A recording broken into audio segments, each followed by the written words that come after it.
Hi guys, I'm Marlene. I am the content creator for Living Your Best Life. And today we have a kind of a sensitive subject for me, for most people. Um, so I'm just going to welcome you guys. Thanks to everybody who's here. Today is an 18 and up only because of the sensitive nature, the mature nature of this topic. So, welcome, guys. Thank you so much for being here. And I'm going to get started with the channel commercial. Welcome, everybody.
Yes, guys, I'm going to get right into it. Welcome to everybody who's here.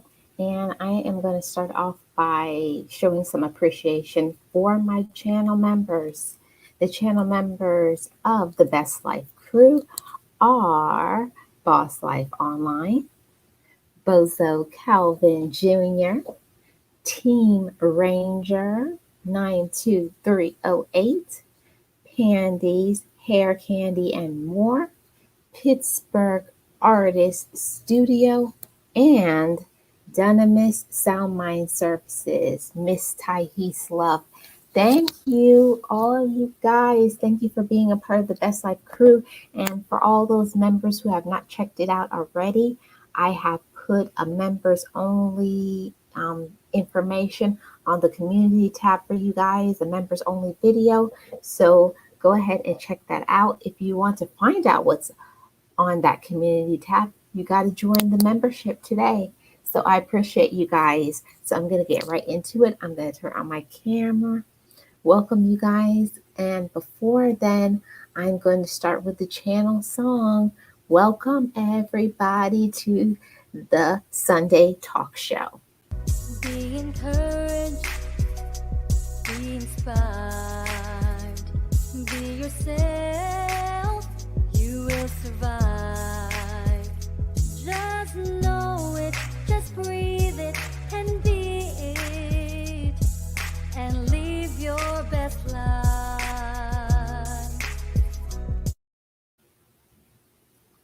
Hi, guys. Hi, everybody. Happy Sunday. Welcome to the Sunday Talk Show. I'm Marlene, your host for this Sunday Talk Show. And today, because of the sensitive nature, hey, you can talk. How you doing? Welcome. Today, because of the sensitive nature of today's topic, I decided to make this not a monetized video. This is kind of a tribute video, a video for personal growth, for motivation, all of that. So that's why I wanted to make sure this was only for people 18 and older. So if you're 18 and older, enjoy the stream today. So, guys, today's topic is the skeletons within. We all know that we have things that we keep pushed down within ourselves, things that we don't want to talk about, things that we hide. And everybody has problems, everybody has issues. But the question for this stream is, why can't some cope?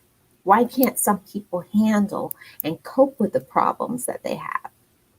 And we're going to discuss that today. So, welcome to everybody in the stream, Boss Life Online, one of my channel members. Thank you so much. Gio, welcome to the stream. She reviews everything. Welcome. And Ruth of You Can Talk Your Way to Healthier Relationships.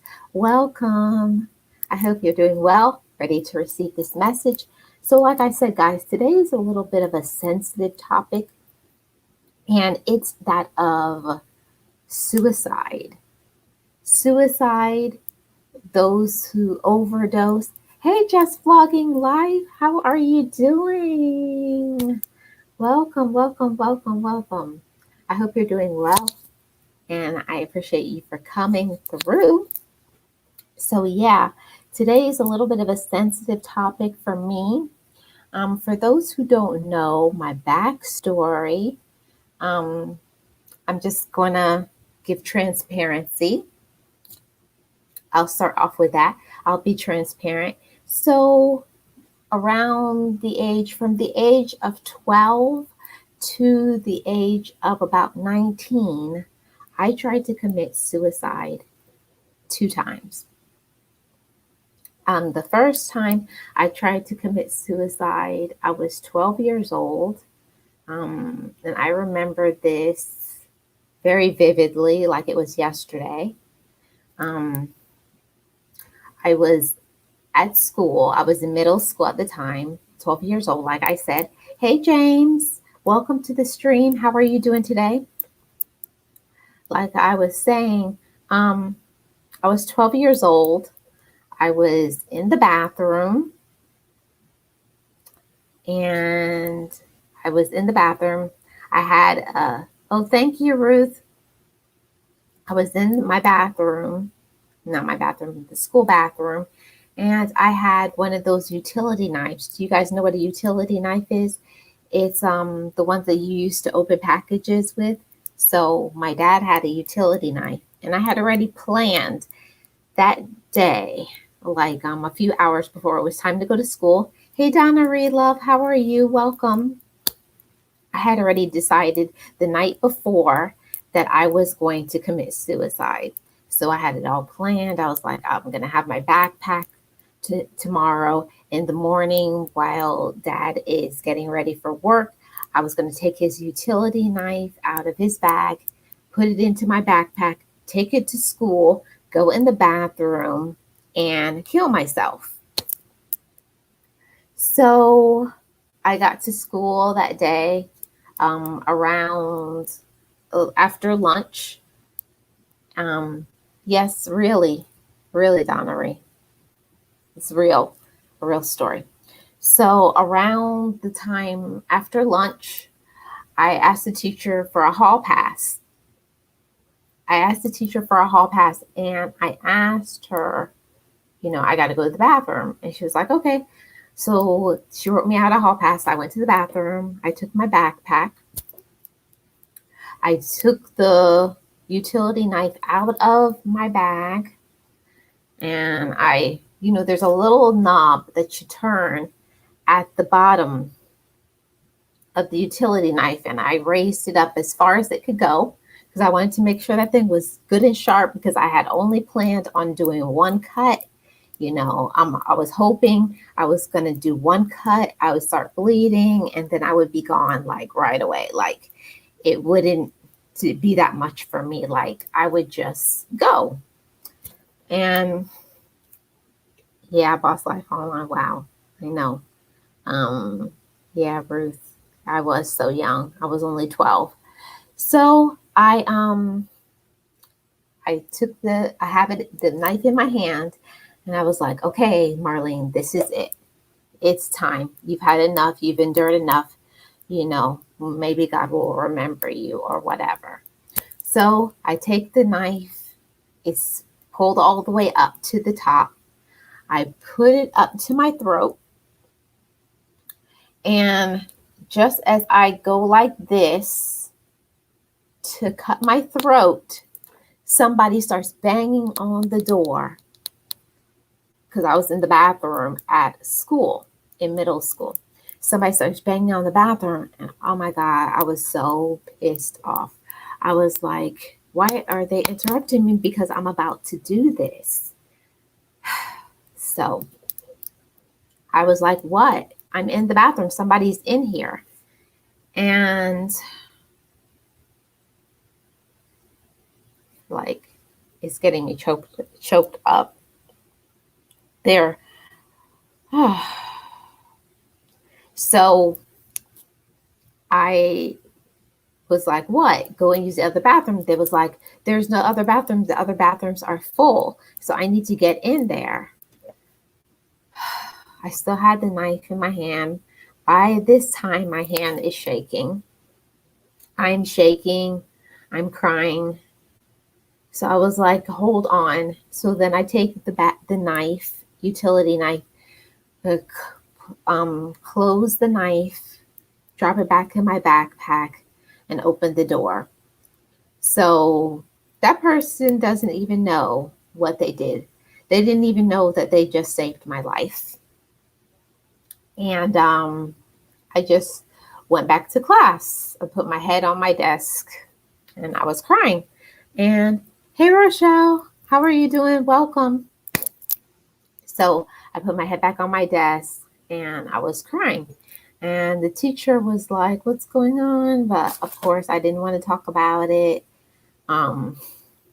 Yeah. And then like the rest of the day, I don't remember the rest of the day because it was like a blur because I was just like going through the rest of the day. So after that time, my mom picked me up from school. She didn't know what I was going through and I was not going to tell her. So I had decided like I wasn't going to speak about this again. Like I was like, for some reason it didn't work out, but I'm going to try this again. Because I was determined at the time, I was like so depressed. I was at such a low point in my life. I had zero self-esteem. And it's no shade or blame to my parents, but I was just really unhappy. I was dealing with depression, bullying from the kids in school. The kids were so cruel to me because of my accent, because I used to speak properly. I was just a miserable person. Like I wasn't getting along with my siblings. So I was dealing with a lot of issues, like coping with a lot of things. I wasn't doing good in school. I was making, C's and D's, stuff like that. But my parents, they never asked me what was going on, like why I was making C's and D's. I don't even know if I would have told them, honestly, what I was going through. So that was the first time. And fast forward to me getting to high school. So now it was 2 years, no, 3. I was in 9th grade. So I did this in 6th. The first time was 6th grade and the second time was 9th grade. So fast forward 3 years, I still was having my depression. And now my depression starting in middle school, I started to look at other girls, and other girls were like so thin and skinny. And this was during the time where like everybody was like trying to be like a top model. This was in the 90s. So I looked at myself and I'm a pretty petite person. But when I looked at myself in comparison to the other girls, I was like, I'm kind of, I'm chubby, I'm fat. And so I was like, so when I started to lose a little weight, I started saying, people started giving me compliments and saying, girl, you look good. Have you lost weight? So like in my mind, I started thinking, okay, So, me losing weight, I look better. So, let me keep this up. So, I didn't even know and realize I had developed an eating disorder. I just stopped eating. I would be what you would call anorexic. So, my mom would be packing me lunch. I would give my lunch away. I throw my lunch in the garbage. When it was time for dinner, I would just take some of my food, scrape it into the napkin, give it to the dog. And I got down to, I want to say, 72 or 74 pounds. I don't remember exactly, but my weight right now, transparency, weight right now is 130 pounds. So imagine, like my healthy weight right now, 130, and I got down to be like 70 something pounds. So it's like I had lost almost half of a normal weight for somebody my height. You know, I had lost, I don't know, 50 pounds, something like that. So that's a lot for somebody, a teenager, a growing teenager, only being 15 years old. So, yeah, at the time I was only like 70 something pounds. So I had the depression going on. I had the eating disorder. And I was like, it was becoming too much for me. Like, I was so sad, crying all the time. The kids were cruel to me. They were bullying me. They would push me in school. Um, there's so much things. And I was fighting constantly, like fighting every day. It was a new fight because I had so much anger. So I was like, you know what? This is too much. Like, I'm unhappy. I don't like the way I look. Nobody likes me. Nobody loves me. I don't have a friend. Nobody cares about me. I was like, this time is going to go down. So I decided in my mind, my mind again, that I was going to commit suicide. 'Cause I was like, okay, the first time didn't happen with the switchblade in the bathroom. Okay, this time it's really going to happen. So I had a whole bunch of Tylenol. Um, what do they call that? Acetaminophen, I think it's called. So I had took all these acetaminophen from my mom's medicine cabinet. And I said, when I get to school the next day, of course, in the bathroom, that was my favorite place to go. So I went after lunch and I went in the bathroom. I had all these acetaminophen, and I took the acetaminophen, took the cap off, and I just dumped out all of them. And I sat on the toilet seat. I don't know if I had a soda. That's kind of blurry. No, nobody was noticing. I had lost 40 to 50 pounds, lost life online, and nobody noticed my weight. So it's like, if nobody noticed, and that means that nobody care. So I took the all the pills, put it in my hand. I remember having a drink. Right now, that's kind of blurry.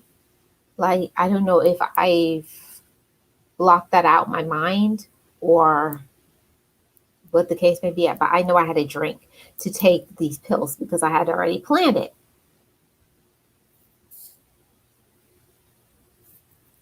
Let's see the question from Ruth.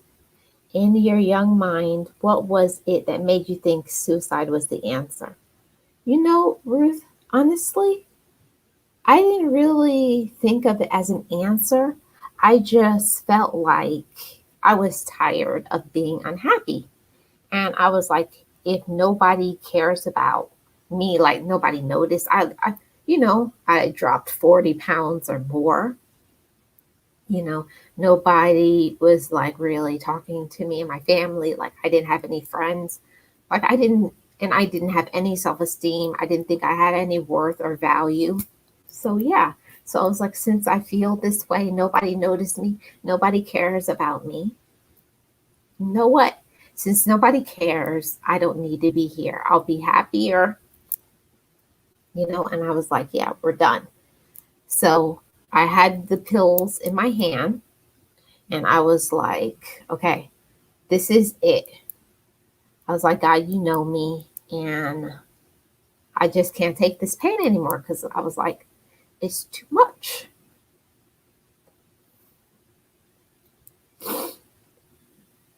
So I took the pills in my hand. I took the pills in my hand and I said, this is it. So I put them all in my mouth. And I remember just like that, the fire alarm went off in school. So the fire alarm is going off. And I can hear everybody running and everything. So once again, I feel like God intervened. And he said, not today. And so once again, I did not go through with this suicide attempt because it was interrupted. So like the fire drill and everything that happened. And I decided at the time, I just took my backpack and I lived down the street from the school. So I just took my backpack and went home because I was like, it's too much. It's too much. Like, I'm just going to forget today. I'll try again tomorrow. So I got home and everything. And I remember for some reason, like maybe a few minutes later, my mom got home. My mom was like, what's going on and everything, like, why are you home? I was like, there's a fire drill. There was a fire drill and I decided to go home. I didn't tell her the whole truth. But yeah, and she was like, but what's going on with you? Why did you come home? Because of a fire drill. So I think that was like the first time in my life I had an open discussion with my mother. And I told her like the real truth, what was going on with me. And like my mom couldn't believe it. She was like shaking and everything. Like I remember her saying, why didn't you feel like you could talk to me?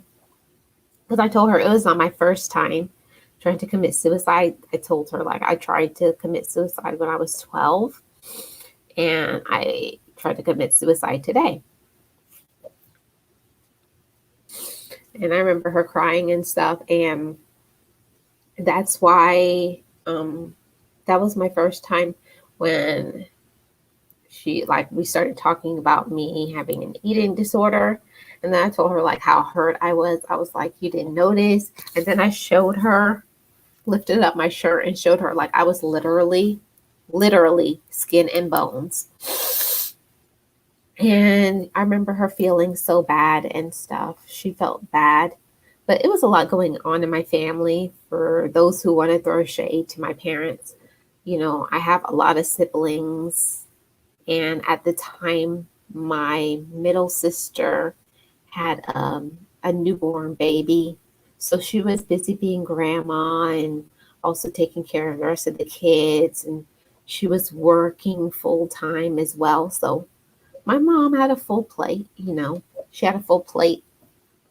So that was the first time like me and my mom had an honest discussion about me having an eating disorder and the things that I was going through in school and how I was so unhappy and like how kids were bullying me in school. That was the first time in my life, being 15 years old, where I felt like my mother actually saw me.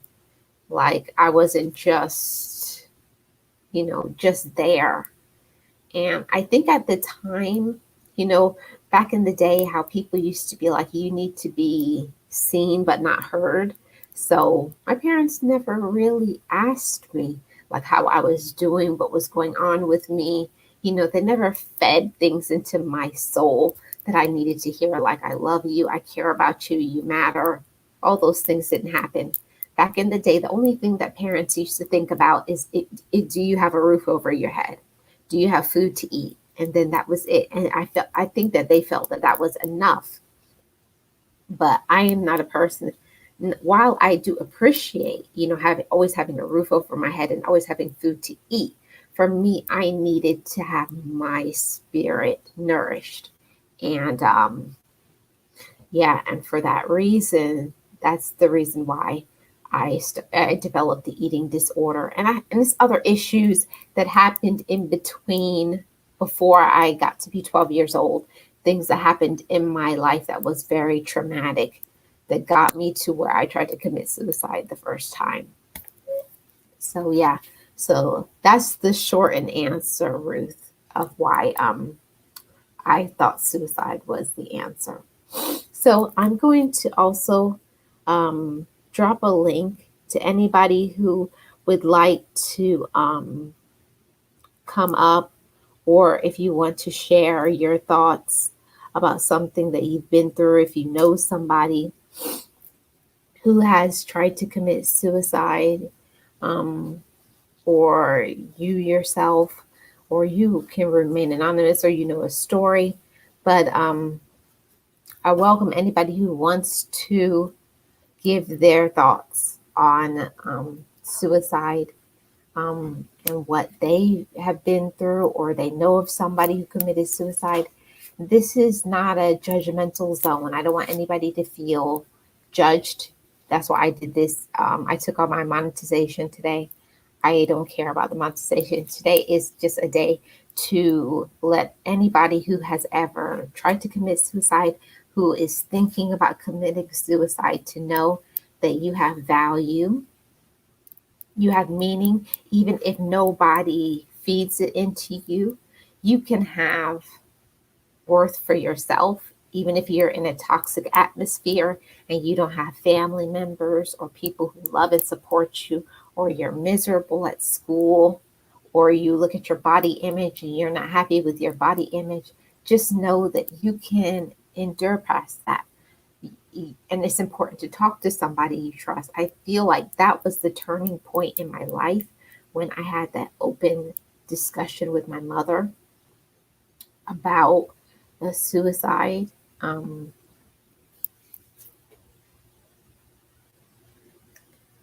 Thank you, Carla. Carla says it's so powerful that you can articulate your trauma in narrative and use it to help others. Thank you, Carla. I appreciate that. So, anybody, if you want to come up and share your thoughts on, you know, suicide. I think that why I wanted to do this topic today is because I want to bring awareness to suicide. A lot of times people will just think suicide happens because of domestic violence, or um, all kinds of different issues, or people who have mental illness. And neither one of those was the case for me at the time. I was just very unhappy with myself. And it's important for those who don't know about a suicide, for you to know what to say to somebody who is depressed. The number one thing, when I was feeling really down and discouraged, the number one thing to say to somebody is, you will be okay. You don't know what that person is going through. Saying things like you will be okay, it just will push them to want to go through with the suicide. I know if at the time somebody was said, you will be okay. No, never say to somebody you will be okay, because at the time you do not feel like it's okay. You don't feel like it's all right. You're really depressed. You're really sad. You're down on yourself. You feel isolated, and you think nobody cares about you, and for somebody to make judgments on you and tell you that it's going to be okay. Don't do that. The most important thing, I think, is to let that person know you care about them. I think that would go a long way. Just let somebody say, I care about you. You matter to me. I love you very much. I'm here to just listen to you. And I think that would have went a long way with me. in wanting to still be here because at the time I did not want to be here. I didn't care about my family. I didn't care about living anymore. I just said, if this is how my life is going to be, with so much pain, with so much hurt, then why be here? I felt like I didn't have any purpose and value. Okay. Here is a question from Ruth. What do you recommend for parents to look for when you have a child that is suppressing their feelings like you were? Okay, your first question. Well, what to look for? Okay, I would say number one, um, look for a child who isolates themselves. Like if you know that child to be a child that be outgoing, and then you see them like they're not talking that much, they're isolating themselves or locking themselves in the room, they're not really talking to you like they want to, they're not going out, they have symptoms of depression. Look for that and be careful how you approach them, and don't tell them things like, what are you doing, you're going to be okay, why would you feel this way? Don't point fingers at them. Just be there to listen to them because they're screaming out. It's really a cry for help. They want to know somebody actually cares about them. So don't make them feel like, on the attack. Don't make them feel like, you know, you're trying to come for them or talk about them or make them feel inferior, because at the time you already feel low enough. So one more trigger and you feel like that would be it. Okay. The second question from Ruth is, what could your parents have done that might have helped? Yeah. I think what my parents could have done, I think that even no matter how many children that you have, it doesn't matter if you have one child or you have 20 children. It's important to spend time with each child. And at the time, my parents weren't doing that. I don't even remember the last time like my parents spent one-on-one time just with me. Um, it's important as a child for you to feel like, my mother loves me, my father loves me, like individually, because especially coming from a bigger family, you kind of get grouped in that you're a child of this family, when you need to feel individualized. You need to feel like you're special and you're valued and you're important. It's very important to tell your child, you know I value you, you're an important part of this family. um, Let them know that they can talk to you about anything. That's so important. I never got fed those things. And I think it's because having older parents, my parents weren't raised that way, really to communicate with children. Like I said, they come from the generation where they thought the only thing that mattered was shelter and food. And you should be good because of how my parents were raised. That was a struggle for them their whole life, having somewhere to eat and having food. So I think they felt like, well, I'm doing good. I did better than when I was a child. And yeah, like I said, my parents did very well taking care of their 10 children. And I appreciate them and love them. But I don't feel like I was getting what I needed. So it's important as a parent to spend time with each child individually and make time for them. Let me remove this comment from Ruth. Okay. And Boss Life Online says, well, I'm glad you are still here. Thank you, GL. You're an inspiration to everyone whom you come in contact with. Thank you. That nourishes my soul. Thank you. Um, yes, I agree. Intervention can harm more than help. If you don't know what to say, whether it is intentional or unintentional, no one means to cause harm when they are trying to help out sometimes. Right, Carla? I don't think I don't think my parents, like I said, the way my parents were, it was kind of like that strict, like I'm your mom, I'm your father, like you see me and you will obey what I say. It was that kind of thing. So I never really felt like my parents were approachable. They always made it feel like I'm the mother, I'm the father, and you're the child, and you do as I say. It was a thing where I felt a closeness with my parents. I didn't feel like they were approachable. So while I feel it's important to have discipline with your children, you still need to make them know that I'm your parent, but I also care about you, but I also will listen to you. Let them know that their thoughts and feelings matter to you. That's so important. I know at the time that would have went a long way if I just knew that my feelings mattered to my parents. Thank you for your questions, guys. Um, this is from Ruth. What kinds of questions should you ask? Ask everything. There should be nothing that is off the table when you're a parent. Um, don't be embarrassed. Anything like ask them, are you being bullied in school? You know, how did the teachers treat you? Do you have a good self image, of yourself? Um, do you love yourself? Is there anything that I could do as a parent to let you know that you have meaning, that you have worth, that you matter to me? I think especially during the teen years, it's important to feed that into teenagers because they're going through changes in their body. They're trying to decide what they believe, what are their values and systems. So if you as a parent are supportive of them and just let you know that anytime you want to talk to me, I'm here for you.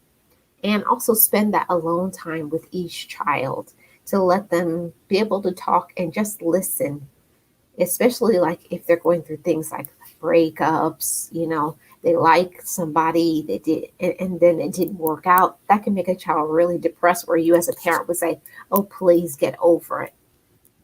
Don't take anything lightly. Don't take anything lightly because what matters to that child should matter to you.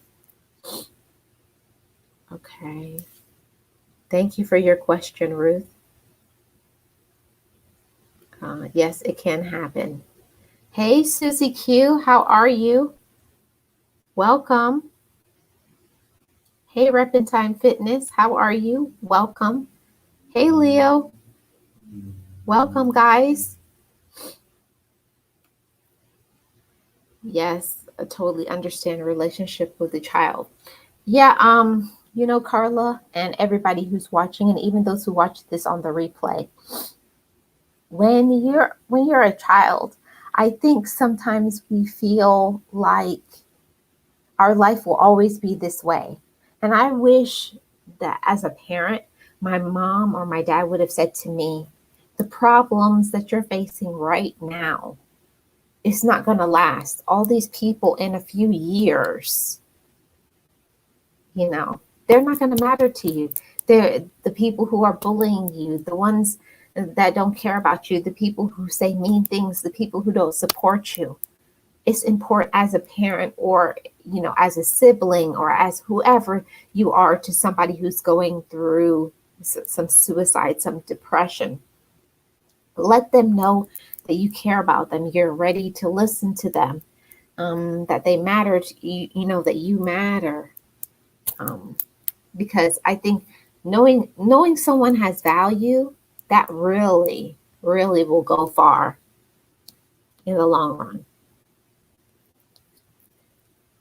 Yes, so happy that I'm here to be a light. Yeah. And it was a struggle. It didn't just stop there, guys. Like my whole journey in my life to being the Marlene that I am right now, it's been since I was 12. I've been working on myself since I was 12 and until right now. It's been a journey. I did eventually see a therapist. I saw a dietitian and got in a program so that I could get healthy. And it took me about 9 or 10 months to gain back my 35 pounds because, like I said, I had got to the point where I was 72 to 74 pounds, whereas a normal weight at the time would have been like 120. So, yeah, it took me it was a lot of mental exercises, a lot of believing in myself, like, and my parents just taking the time to listen to me, whereas I don't think that they were doing that before. Thank you for your comment, Carla.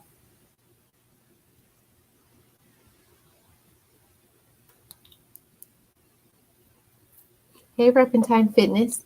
I definitely need to hear this. I have a 7-year-old son and a 2-month-old daughter. Awesome, Repentine Fitness. Yes, it's so important to have these type of discussions. And I know that this is not a comfortable conversation, a parent to a child or whoever it is, somebody who's going through depression. I can even add someone who has mental illness. It's so important to tread lightly in those situations. Don't assume anything. Don't tell people, oh, I can't believe you feel this way. Don't you know we love you? Don't do anything like that. Just keep feeding them. And don't be afraid to overflow with them with affection. Hug and kiss them. Let them know how much you love them. Let them know how much they matter to you. Tell them that I want you to be here. And I think when my parents started doing that, it was like kind of shocking when my mom put her arm around me and she started holding my hand and saying, "You're my daughter and I love you." Life changing, guys. Like, just knowing that your parent loves you, just knowing that you could talk to your parent anytime, or brother or sister, somebody, it doesn't matter, whoever it is that you're supporting. Don't judge them and don't tell them, I can't believe you feel this way. I can't believe you don't know you could talk to us. Come to them in a positive way. Don't say anything with judgments. That would be my recommendation. Yes, hi everybody who's here. Hey, House of X, welcome. Okay, another question from Ruth.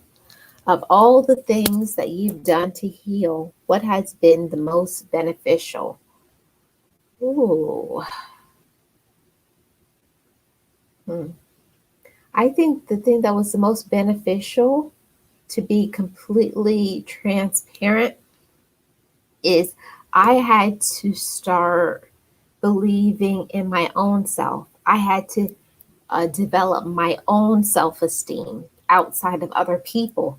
And I think that sometimes as humans, we depend on others' view of us, the way that other people think about us. Like, if your mom or your dad, brother, sister, whoever, family member says something to you, it kind of hits you in a completely different light, where, like, somebody on the outside, like people in school or other kind of things, you can kind of dismiss that. So it hits harder when you have your mom or your dad, your brothers, your sisters, your cousins, aunties, and uncles. That hits harder and closer to home because I don't know, because that's your blood, that's your bloodline, and you feel like those people should be the most supportive, the most loving, the most caring, and then when they're not, it's kind of confusing to you. So I think the most important thing is, for me, was developing my own self-esteem to establish my own light, my own positivity, to know that my love and my light is within me before I look to other people. That's one of the valuable things that I learned being 15, 16 years old. I had to establish my own worth, my own value, my own light, and start feeding and nourishing that. So thank you for your question, Ruth. Hey, silly mommy. Welcome. How are you? Thank you so much for being here. Hi to everybody.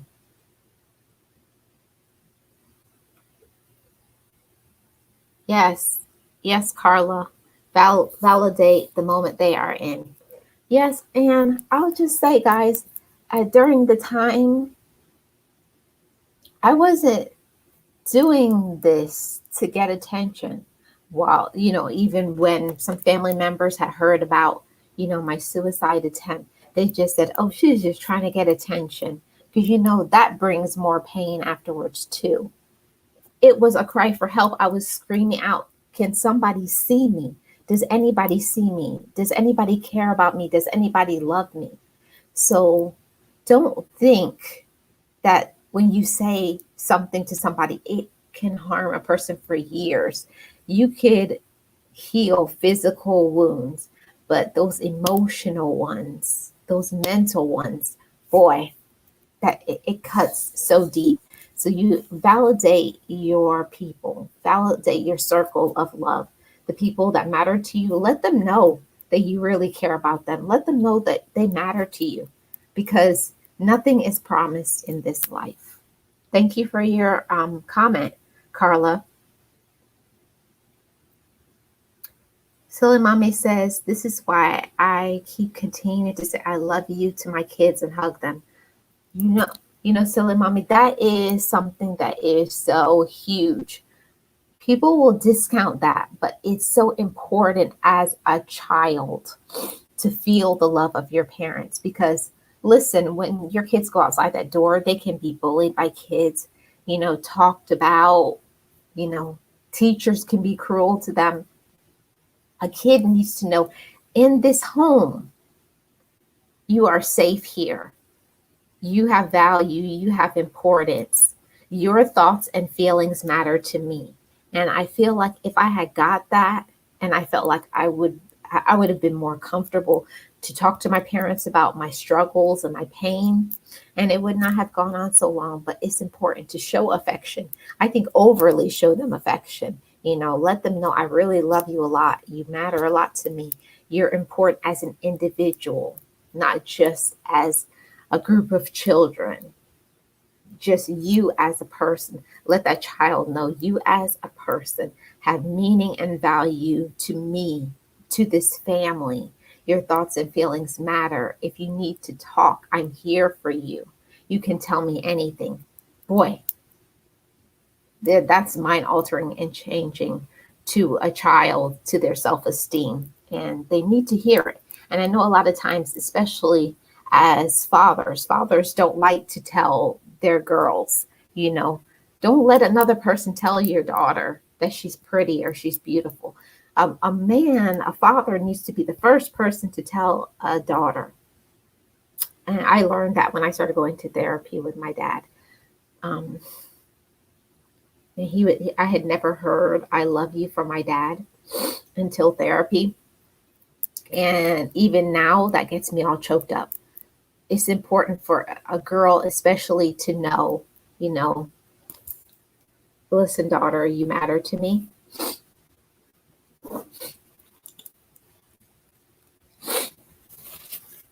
Yep. That's so important. So thank you so much for your comment, Silly Mommy.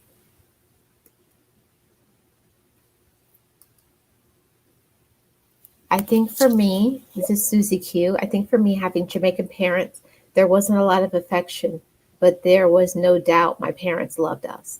Yes, I can say that too, Susie Q. I had Jamaican parents as well. And my mom and dad, they worked hard. My mom, she used to work sometimes 16-hour shifts. My dad worked hard. We always had a roof over our head. I never thought my parents didn't love me, but I didn't feel like they saw me as an individual, if that makes sense.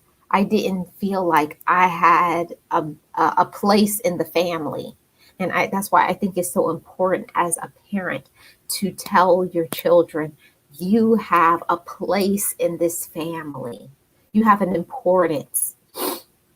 So if you're a parent, please tell your children that. Hug them and kiss them and tell them you love them. Tell them they have value. They're important to you.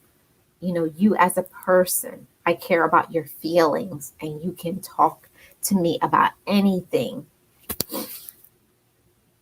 And thank you for your comment, Susie Q. I'm so glad you're okay, silly mommy. Thank you so much for being here. Let's see.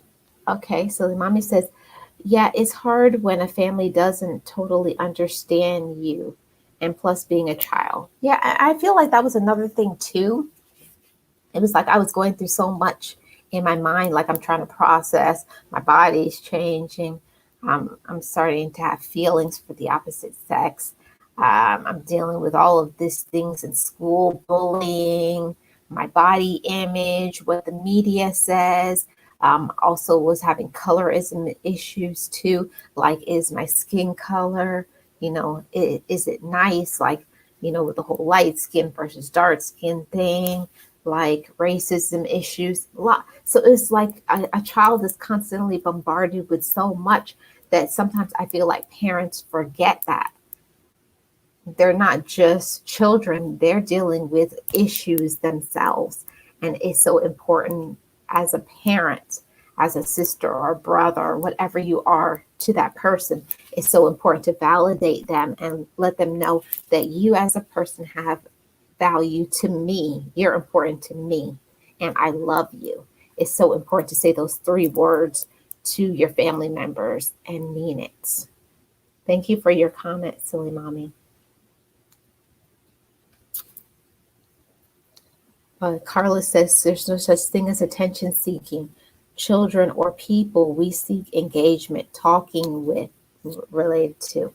Right, Carla. And I think that from the family that I came from, because it was so many of us and my parents were just trying to cope with life, like handle having a big family unit, it's so important to talk to each other, like have times where you just say, what's really going on, how are you really doing, like how was school, how are the kids in school treating you, are you being bullied, how are your school subjects? Are you having difficulty learning? Like all of those things. Like I know kids who even have other issues like dyslexia, autism.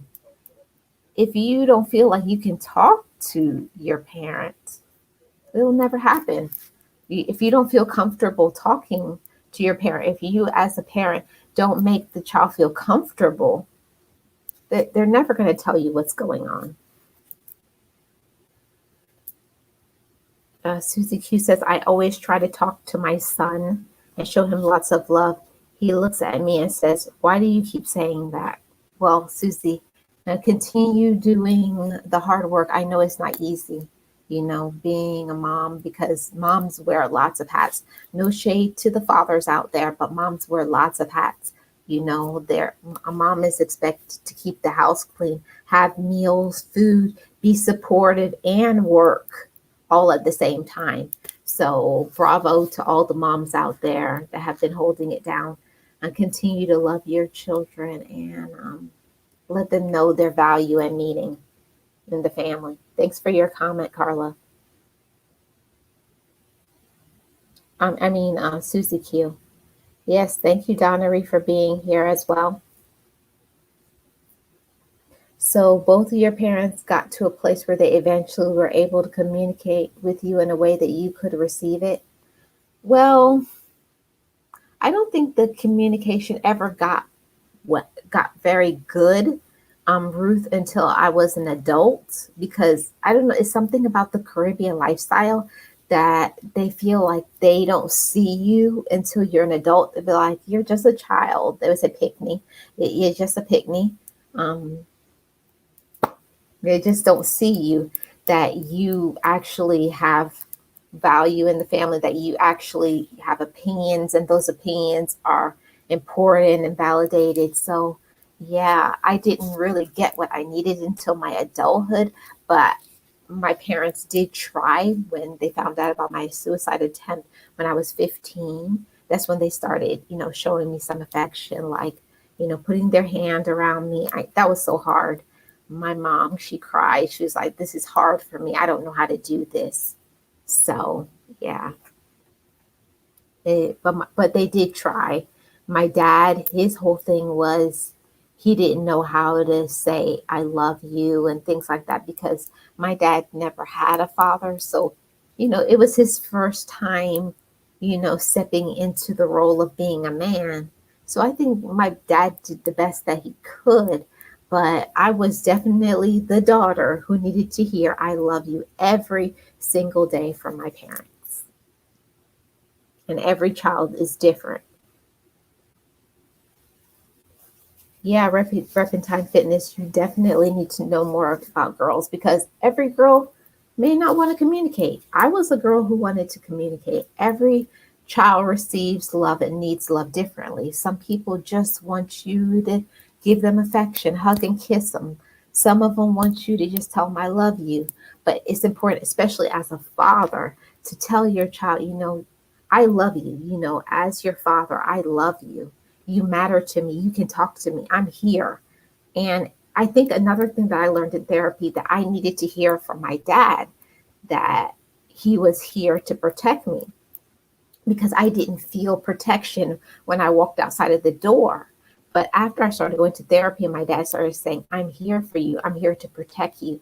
And you should know that if you don't feel protected, you can come to dad. And that will go a long way, especially to a daughter, knowing that their dad is there to protect them. So they don't feel like they have to go to another boy to get their protection, that their protection is right there at home. So thank you for your comment.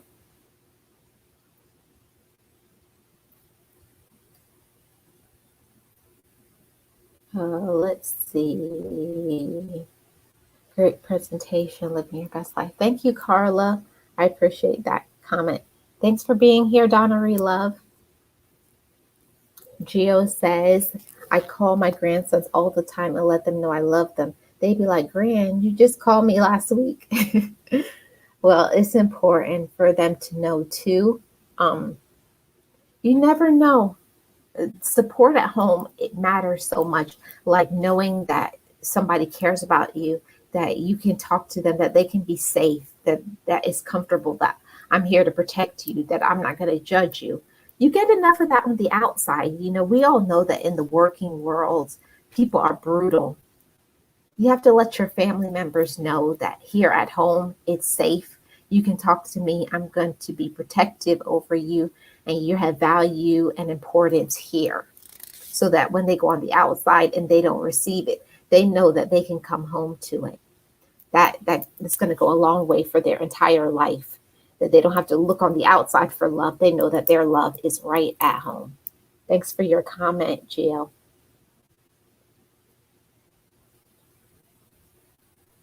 Yeah, grandmas are awesome. Good. Continue to speak those words of upliftment into your children. Susie Q. Thank you for your comment. Let's see. Ruth says, with all you've been through, do you still have aspirations of being a mother one day? Ruth, it's a long story. I actually did get pregnant, and I actually did miscarry. So while my child did not live, I still view myself as a mother, and I wouldn't mind if I had a child. I actually have thought about adoption. Thank you for your comment.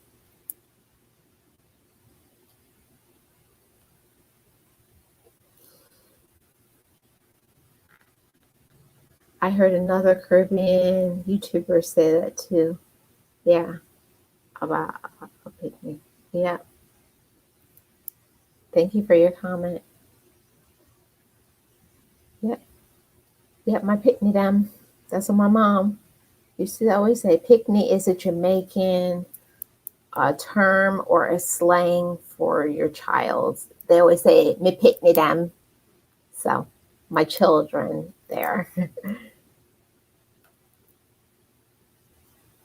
So that's a powerful message and advice for fathers. Feeling protected is everything for children, and especially for girls, right, Ruth? And I think it's important even for mothers to let the child know that, as your mom, I'm here to protect you, and you can talk to me about anything. See, the difference with boys and girls, I can notice that as a girl, from my mother, I needed to see, her being a woman, that she's a strong woman, that she can conquer things. It's important for a girl to see that as a positive role model. So my mom is doing her thing. My mom, she's working, she's taking care of her family, she was with my dad. So I saw good, positive role models of, two parents who were there with each other 52 years till death. So I saw that, but what I did not get enough of was the verbal support, the emotional support. And I feel like that's important. So thanks for your comment. Thanks. I'm sorry to hear of that loss, but I'm happy to hear that you are not deterred to the idea of raising children one day. You will be a phenomenal mother of any child. Thank you, Ruth. That's always been in my spirit. It just has never come to fruition. I think with what I've been through, I think I would be a good mom. There's always, something to learn, but I think all the things that I've been through in situations, I wouldn't be like my parents. I still would be protective of my child, but I would never be like my parents to be seen and not heard. I would definitely give my child a voice to be able to express themselves without fear of, being slapped, because Caribbean parents, a lot of them feel like a child can't say certain things, like especially when it comes to sex, to, all kinds of things, having desires and needs. It's important for a child to feel like they can talk about anything and it's safe at home, because that's the reason for pregnancies, molestation, rape. You got to bring awareness to the topic and let children know, there's certain things that should not happen to you. And that's another reason why I'm going to do another one of these to talk about another thing that I went through. I touched on it a little bit before, but I'm also going to share my story of molestation. So that will be another topic. Because thanks for being here, Donnery. So everybody who was here, thank you so much for being here. I just want to share. Um, I made a video about those who didn't make it. They're celebrities, and I can't imagine, being a celebrity. They're cast into the limelight. They're being judged by everything they do and they say. So if they had issues already, I can't even imagine that. So I'm just going to share the little video that I made about those who didn't make it. They committed suicide, and it's so sad that they didn't get some help, or they didn't feel that they had worth and value. So this is in loving memory to those who are seen, those that you may not even know, or pay tribute to those.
So, guys, that is the little video that I made of um, that have not made it, either through suicide. So I'm just going to quickly talk about everybody, like Robin Williams.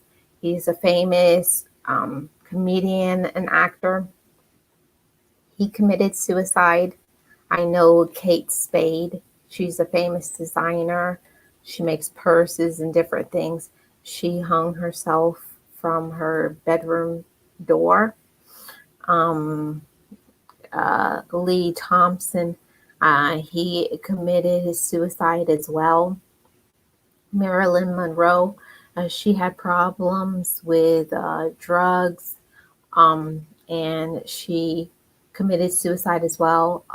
Vern Troyer, who is famously known for being in Austin Powers, he struggled with alcoholism, depression, drug abuse. He committed suicide as well. Phyllis Hyman, the famous R&B singer, she battled with depression. She committed suicide. Marvin Gaye, he led a long life of depression, and he committed suicide as well. So there's many. I can't even begin to talk about the list of all the people who did not make it, people who are not here today.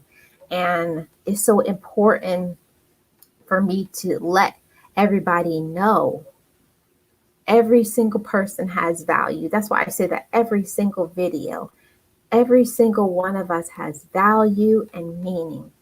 It doesn't matter about who accepts them, who doesn't accept them. That's why it's so important for you to feed it into yourself. If you're not getting it at home, you're not receiving it, you can have your own self worth.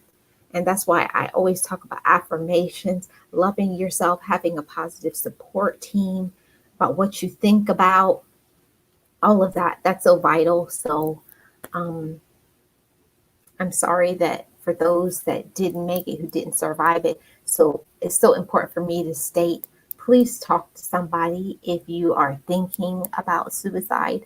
Please talk to somebody that you trust. Um, Reach out to them. Just know you have value and meaning. Even if other people are not giving you what you need right now, please talk to somebody. There is a suicide prevention number that I'm going to link in the comment section when this video uploads. And that's really important for me to state that you have value and meaning to be here another day. And if nobody tells you, you are loved. Yes, you are loved. Silly Mommy for Life says, mental health is key. Yes, it's so important to check in on your own mental health. But sometimes other people don't understand. You can appear to others, and maybe at the time I appeared to my family to be okay. But that's why it's important to ask supplementary questions. How are you really doing? What's going on with you? Are you all right? I'm here for you and supportive. You can talk to me about things. That will go a long way. Thanks for your comment. Silly Mama says, this is why I'm fighting to keep my mental health in check. Yes, that's so vital, Silly Mommy. Yes, it is so sad for all of those who did not make it, those who overdosed. And it breaks my heart every single time. That's one of the things that I kind of was like going back and forth about what topic to choose this week. And I really didn't want to do it. But the Spirit moved me to. God was like, this is for somebody. There's somebody who's going to watch this and get encouragement and fulfillment from this and know that they can make it through another day. And I'm speaking to that one person, whoever you are. If it's you, you have value and you have meaning, please talk to somebody and know that you're loved. I will always be an advocate for suicide, always, because I've been there. I've been there, and I just want to encourage somebody who is not there yet. I was there, and I'm not there today, and that can be you too, so that you can be an advocate for somebody else. I want to share that awareness. it's important to share your testimony. Brave show today, Marlene. A powerful testimony that will help so many. Thank you, Ruth. I appreciate that so much. You know, guys, there was a time where I did not look forward to waking up. I used to pray to God. I used to say, God, I don't want to wake up. You know, if you choose to have mercy on me, let me die tonight. But he never did it. He never did it. And now I understand why, because at the time I didn't understand. I had a purpose, I had a meaning, I had a value. I was here to teach and to heal and to motivate and to uplift and to encourage.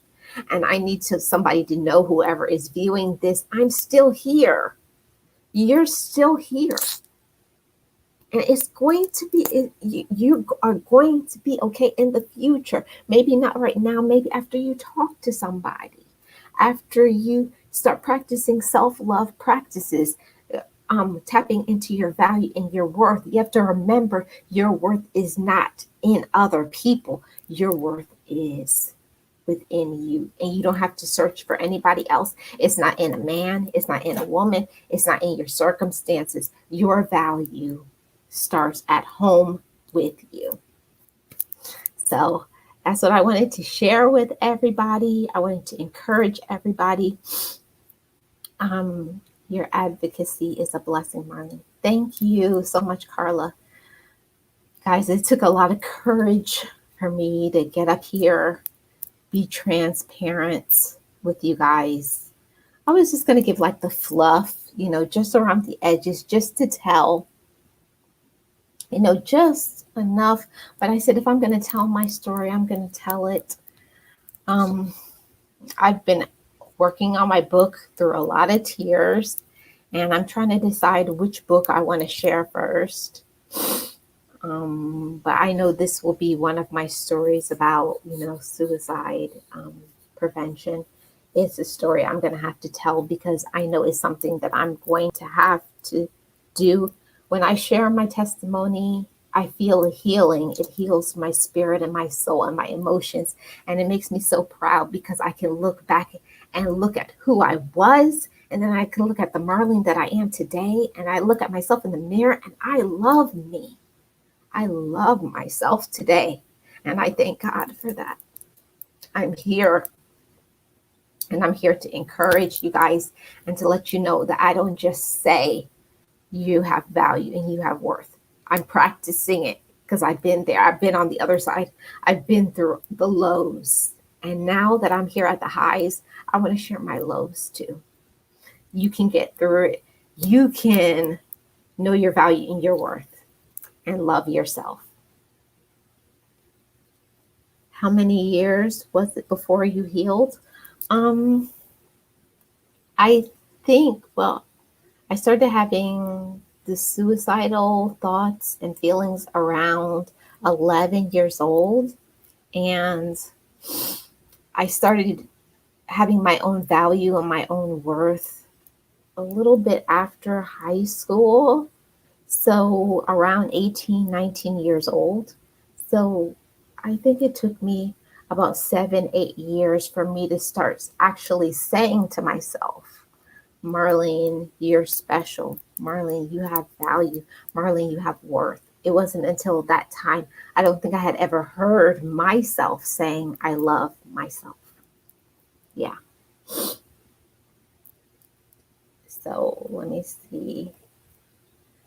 Boss Life Online says, thank you for having the courage to tell your story. It will help someone. Thank you, Gio.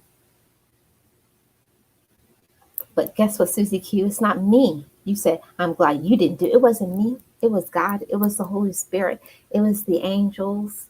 It was those who were praying for me. It was outside of me. And I think a lot of times that we get sometimes so wrapped up in it being about us. And then I had to take myself out of the equation and start saying, I have, people who love me, people who care about me, people that I need to teach, people that I need to share my testimony with. And I said, one day, I remember saying that in therapy through many tears. One day I'm going to share my testimony. And today I come before you guys sharing my testimony, letting you know that I made it through the storm and I am still here. I'm still here.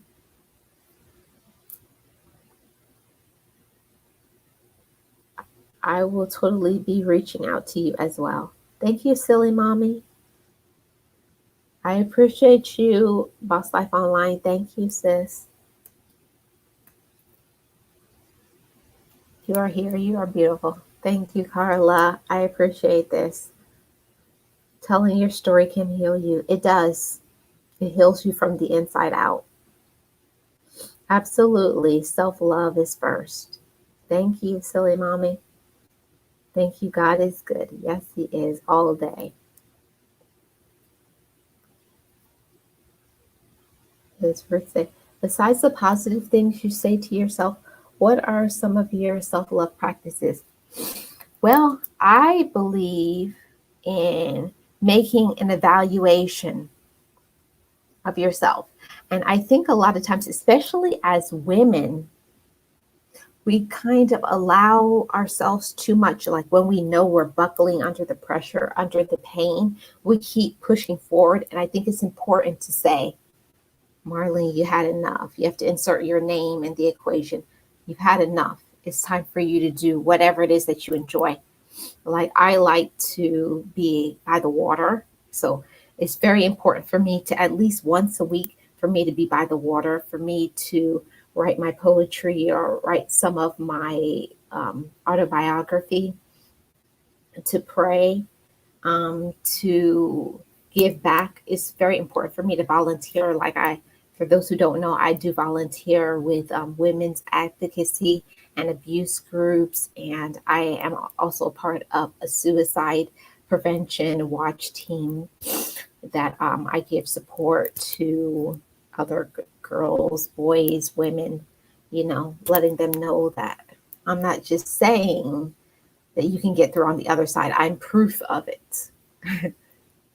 Yes, I'm glad I didn't listen to that devil either, Susie Q. Yes, Boss Life Online, I made it. And not on my own. I cannot take the credit. I cannot take the credit. Thank you, silly mommy. Yes, I do have a topic for next week. Next week, if everything goes as planned, I'm going to be doing a live stream or a premiere with another YouTuber. So you guys will have to stay tuned. It's going to be kind of in line with this, but in a different way. So yes, thank you for your comment, silly mommy. And I thank everybody who is here. I appreciate all you guys. Thank you for letting me share my tears. I know I was going to cry through this a little bit, but thank you for allowing me to be vulnerable and share my testimony and let you guys know that on my channel, I don't just say positive affirmations. I don't just tell you guys my story. I don't just, give you the tools. I use them. I'm practicing them every day. I'm speaking affirmations into the atmosphere. I want to be a light to those who are in a dim place or those who are not where I am. So if you don't love yourself fully yet, you can come to me. Sometimes when you are not strong enough, you have to pull on those who are strong. So I don't mind sharing some of my strength now, because I can say right now today, I am strong enough to be a support system to somebody who is not strong. So just know I'm here to support you. I'm here to encourage you and be there for you when you need. Just know that you can talk to somebody. So if all you guys get from this stream today is please talk to somebody. Please advocate for somebody who is going through a struggle. Please listen to them, encourage them, support them. because every single one of us has value and meaning. Yes, enjoy the rest of your day, Susie Q. And I want to let you guys know that I do have a featured channel member video that is going to be starting in a few minutes. If you guys can head on over there. If one of my moderators, I think Boss Live is online, is my only moderator in here, if she can drop a link to that channel member video. I decided to do blue eye makeup today, guys, because it's my favorite. I don't know, there's something about when I do blue eye makeup, it makes me feel pretty. And I said I wanted to do something that before now, I never used to be able to look at myself and see somebody pretty, somebody beautiful, somebody who had value and meaning. And I feel good that I could go and I can put on makeup and I can look at myself and smile and tell myself I'm beautiful. I wish that for every single person who watches this video, who is there on my streams, who watches my video, you have value and you have meaning. Love yourself. Continue to keep your head up. Continue to keep your head up. Thank you so much, Silly Mommy. So for those, I want to do a final shout out to all the members on my channel. I appreciate all my members on the channel. If you want to join that channel membership, go ahead and do so. I welcome you guys. My channel members are Boss Life Online, Bozo, Calvin Jr., Team Ranger 92308, Pandy's Hair Candy and More, Pittsburgh Artist Studio, Dunamis Sound Mind Services. Thank you so much, guys. Thank you for all my members. I appreciate you guys. And like I said, all my members who don't know, I have put on the community tab a members only video just for our members for appreciation. So go over there and watch it on the community tab. I will be doing that every single week. But you got to be a member to know what goes on in those videos. Thanks for watching, guys. I appreciate you. Yes. Thank you. And I would have never wore blue before now because I always said that that's bold. So now I'm feeling bold. I'm feeling good. I'm loving the woman that I am. I'm walking in the full might of my spirit. I'm trusting God and believing in Him that I can do anything for me and that He can use me. And I ask for God to use me. So I thank Him for letting me be a vessel. Thank you, Silly Mommy. Thank you, God, for letting me be a vessel. I want to encourage everybody. And please click that link. My premiere is going to be starting in 6 minutes. I appreciate all you guys. I hope you learned something from this stream. I hope you were encouraged by it. I hope it feed and nourish your spirit. Remember, you have worth. And if nobody tells you but me today, I love you. You're loved and you have worth. And sometimes you got to pull on somebody else until you can have your own. So draw on my love and support for you until you gain it. Blessings to everybody. I'm going to end it with the channel commercial and the Best Life crew. Please head over and go to the premiere because that's where I'm going to be next. Blessings to everybody, and I will see you guys tomorrow on the Dose of Positivity. Thank you, Ruth, Boss Life Online, Silly Mommy, Susie Q, aka James, Donna Ree, Rep in Time Fitness. If there's anybody I missed, please forgive me. Oh, Carla, Just Blogging Life, everybody who is here, Silly Mommy, I appreciate all you guys. Have a great evening, and I will see you guys on the next one. Love, light, and blessings.